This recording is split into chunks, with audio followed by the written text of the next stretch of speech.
গাম ভাই এবার তো হুকির নিচে দা বুঝছেন কি অবস্থা জামাল জামাল তো গরম করে না ঠিক আছে দেন জামাল কেমনে সিনেমা ঠান্ডা ঠান্ডা আসসালামু আলাইকুম গাইস সৌদি আরবে যেন বর্তমানে কোন প্রকারের গরম বলার বাইরে আমরা আছি কিন্তু বর্তমানে রুমের মধ্যে ঠিক আছে দেখেন কি অবস্থা ঘামে আর এদিকে কিন্তু এসি চলতেছে তারপরে গরমে এত গরম এসি কাজ করে না তখন চিন্তা ভাবনা করলাম যেহেতু এসি কাজ করে না একটু বাইরে যাই টেকনিশিয়ান ডাইকেলে এইগা দেখি এসির সমস্যা না গরমের অবস্থা আসলে 50 ডিগ্রির উপরে তাপমাত্রা বর্তমানে আর কি বাইরে বেরোন যায় না এই অবস্থা আর রুমের মধ্যে তো শুয়ে দেখতে পারতেছি না এই যে আমি যে আমাদের শুয়েছিলাম এখন তো শোয়া থেকে ওইটা এখন যাইতেছি বাইরে আর কি টেকনিশিয়ান আনার জন্য আর কি যেই গরম আরে বাবা এইখানটা গামছুটা পিছনটা একদম নিচে দেওয়া হয় তো আমরা এসে পড়ছি এখন বাহিরে আর বাইরে দেন কি রোদ এখনো জানি রোদের লেগে কিনো দিকে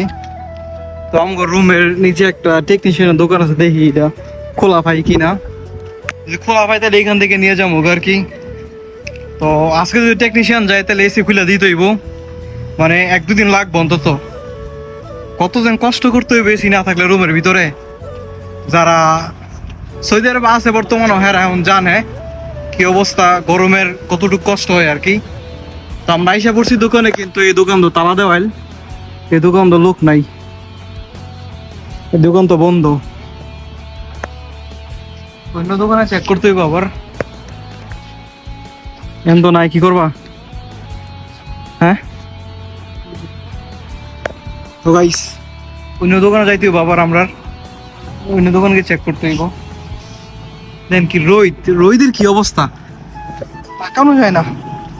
আবার এটার মধ্যে আবার গরম কিছু বুঝছেন তো এখান থেকে আরো 5 মিনিট হাইটা যাওয়া লাগবে আমাদের ওইদিকে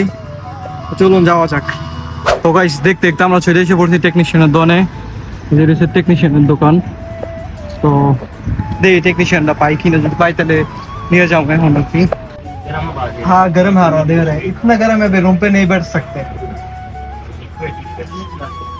नहीं हम तो सिर्फ ऑन करते बंद करते और कुछ नहीं जाएगा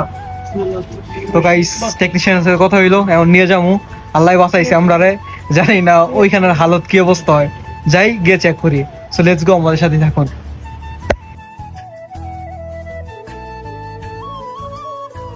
তো গাইস টেকনিশিয়ান আইসে চেক করতেছে দেখা যাক রেজাল্ট কি আসে